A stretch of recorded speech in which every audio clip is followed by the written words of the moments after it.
গ্রামের চিরচেনা সবুজ প্রকৃতি থেকে চলে আসলাম ইট পাথরে ঘেরা এই শহরে।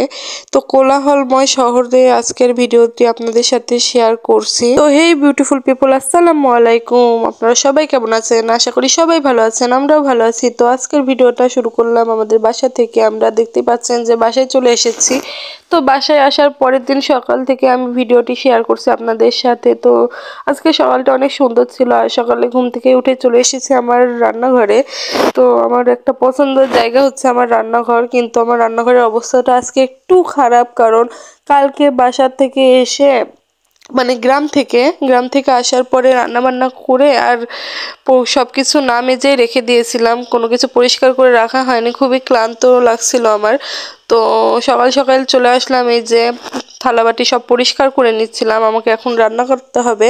আমি একঘেয়েমি 3-4 দিন থাকার পর আমি যদি বাসায় আসি তাহলে আমার আর কোনো কাজ করতে ইচ্ছা করে না। এটা আমার এক ধরনের বদ অভ্যাস, কিন্তু কি আর করার, যেহেতু সংসার আছে, পড়াশোনা আছে, শহরে আসতেই হবে, তো কাজ করতে হবে, এটাই হচ্ছে আমাদের বাস্তবতা।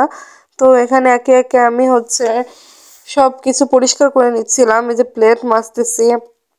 তো সবকিছু পরিষ্কার করে আমি হচ্ছে কাটাকাটিও শেষ করে নিয়েছি, যেহেতু রান্না করতে হবে সেটা আপনাদের সাথে শেয়ার করিনি।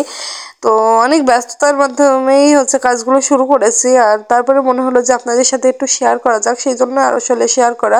তো দেখতেই পাচ্ছেন যে আমার সবকিছু পরিষ্কার করা হয়ে গিয়েছে। তো এখানে আমি হচ্ছে খাসির মাংস ভিজিয়েছিলাম, সেটা এখন হচ্ছে পরিষ্কার করে ধুয়ে নিচ্ছিলাম। যে ভিতরের ময়লা পানিগুলো আছে ওইগুলোকে ফেলে দিতে হবে ভালো করে ধুয়ে। তো এই যে যতক্ষণ না পানিটা পরিষ্কার পানি বের হয় ততক্ষণ আমি ধুয়ে নিচ্ছিলাম, কারণ এটা আমার এক ধরনের অভ্যাস। আমি যে কোনো মাছ মাংস ভালোভাবে পরিষ্কার করে একদম সাদা করে তারপরে হচ্ছে সেটাকে রাখি, কারণ আমার এরকম রক্তের পানি লাল এইগুলো দেখতে একটু ভালো লাগে না।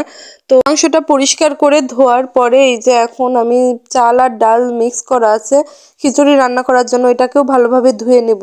তো আমি এখানে চাল আর ডাল একসাথেই মিশিয়ে নিয়ে তারপরে ধুয়ে নিচ্ছি, যাতে আমার কাজটা ইজি হয়।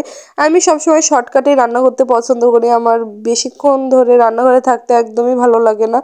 তো এই যে খিচুড়ি রান্নার জন্য আমি আপনাদের সাথে একটু রেসিপিটা শেয়ার করার ট্রাই করতেছি আজকে ফার্স্ট টাইম। তো এই যে খিচুড়ির জন্য আমি হচ্ছে তেল দিয়ে দিলাম রাইস কুকারের ভিতরে, তারপরে এই যে এখানে একটু হচ্ছে তেজপাতা দিয়ে দিয়েছিলাম 4-5টার মতো, আর কুচি করে রাখা পেঁয়াজ, আমি কাঁচা পেঁয়াজ মানে কাটা পেঁয়াজ যেটাকে বলে আর বাটা পেঁয়াজ দুইটাই ইউজ করব।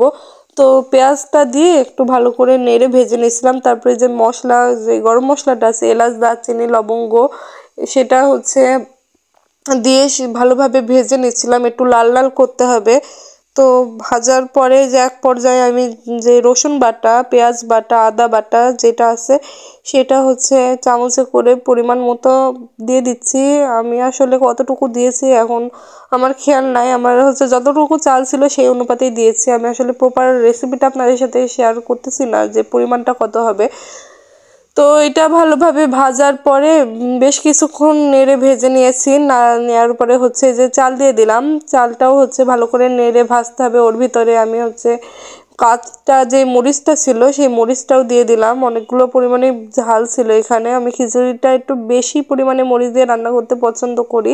আর তারপরে যে হলুদ আর পরিমাণ মতো লবণ আমাদের স্বাদ অনুযায়ী দিয়ে দিলাম, তারপরে ওটাকেও ভালোভাবে নেড়ে মিশিয়ে নিচ্ছিলাম। প্রপারলি ভাজা ভাজা করতে হবে চালটাকে। আর তারপরে আমি এই যে দিয়ে দিলাম 1 চা চামচ জিরার গুঁড়া আর 1 চা চামচ ধনিয়ার গুঁড়া। তো এই মশলাটাকেও আমরা ভালোভাবে মিশিয়ে নিলাম এই চালের ভিতরে। তো আমি চালটাকে প্রপার ভালোভাবে ভাজা ভাজা করি, এতে আমার কাছে মনে হয় যে খিচুড়িটাও অনেক ঝরঝরা হয়।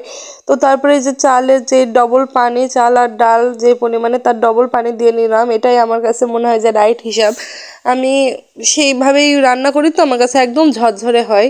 তো ওটা দিয়ে আমি হচ্ছে ঢাকনা দিয়ে ঢেকে দিলাম।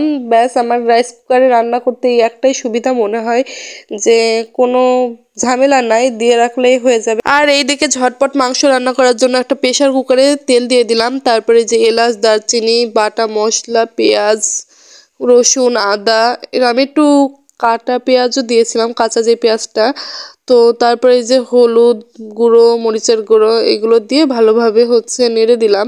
তো তারপরে এই যে ধনিয়ার গুঁড়ো, জিরার গুঁড়ো, এগুলো আস্তে আস্তে দিব আর নাড়বো যাতে নিচ থেকে পোড়া না লেগে যায়। কিন্তু আমি এর ভিতরে একটু পানি মেশাবো না, কারণ আমি হচ্ছে পানি ছাড়াই মাংসটাকে প্রপার সিদ্ধ করা বা কষানো যেটাকে বলে সেটা করার চেষ্টা করব, এতে আমার কাছে মাংসটা খেতে বেশি টেস্ট লাগে।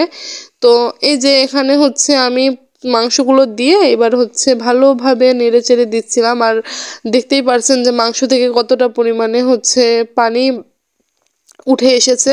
তো আমি হচ্ছে পুরোপুরি হচ্ছে আপনাদের সাথে শেয়ার করতেছি না, কারণ হচ্ছে অতক্ষণ ধরে তো মাংস শেয়ার করা যায় না, আমি হচ্ছে স্কিপ করে করে দেখাচ্ছিলাম। তো এর ভিতরে আমি ঢেকে দিয়েছিলাম, তো ঢাকনা খুলে যে দেখাচ্ছি যে মাংসর পানিটা হচ্ছে ফুটে গিয়েছে।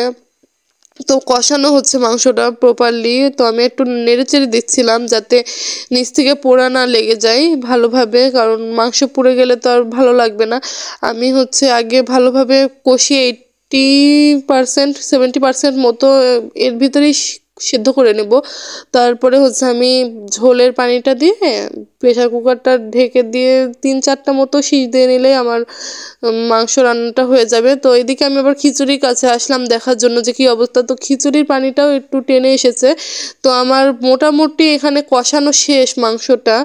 তো কষানো শেষে আমি যে যতটুকু পরিমাণে আমি ঝোল রাখবো, আমি বেশি ঝোল রাখি না আসলে, মাংসই আমার এত ঝোল খেতে ভালো লাগে না, একটু মাখা মাখা হলেই ভালো লাগে। তো সেই আন্দাজে আমি একটু পানি দিয়ে দিলাম আর প্রেশার কুকারের ঢাকনাটা বন্ধ করে দিলাম। আর এদিকে আমি রাইস কুকারটা খুলে নাড়াচাড়া করে নিচ্ছিলাম। আর আমার রান্না এখানে শেষ। তো রান্না শেষ করে আমরা যেখানে খেতে বসেছি, তো প্রচুর ক্ষুধা পেয়ে গিয়েছিল, তাই আমাদের কাছে যে রাইস কুকার আর প্রেশার কুকার ওইটা নিয়ে আমরা খেতে বসে গিয়েছি। তো আমার হাজব্যান্ডের স্পেশাল যেই গামলাটা আছে, আমি যেটাকে গামলা বলি, এটা আসলে একটা বাটি, তো এটার ভিতরে ছাড়া ও খেতে পারে না, তো ওখানে ওকে সার্ভ করে দিচ্ছিলাম আর আমি এখানে আমার জন্য প্লেটে নিব। তো এখান থেকে বন্ধুরা আপনাদের সাথে আমি বিদায় নিয়ে নিচ্ছি। আপনাদের যদি আমার এই রেসিপিটি এবং আমার আজকের ভিডিওটি ভালো লেগে থাকে তাহলে অবশ্যই লাইক কমেন্ট শেয়ার করে দিবেন আর আমার চ্যানেলটিকে সাবস্ক্রাইব করে দিবেন। আর যদি আমি কোনো ভুল ত্রুটি করে থাকি অবশ্যই ক্ষমা সুন্দর দৃষ্টিতে দেখবেন। তো আজকের মতো বিদায় নিলাম, আল্লাহ হাফেজ।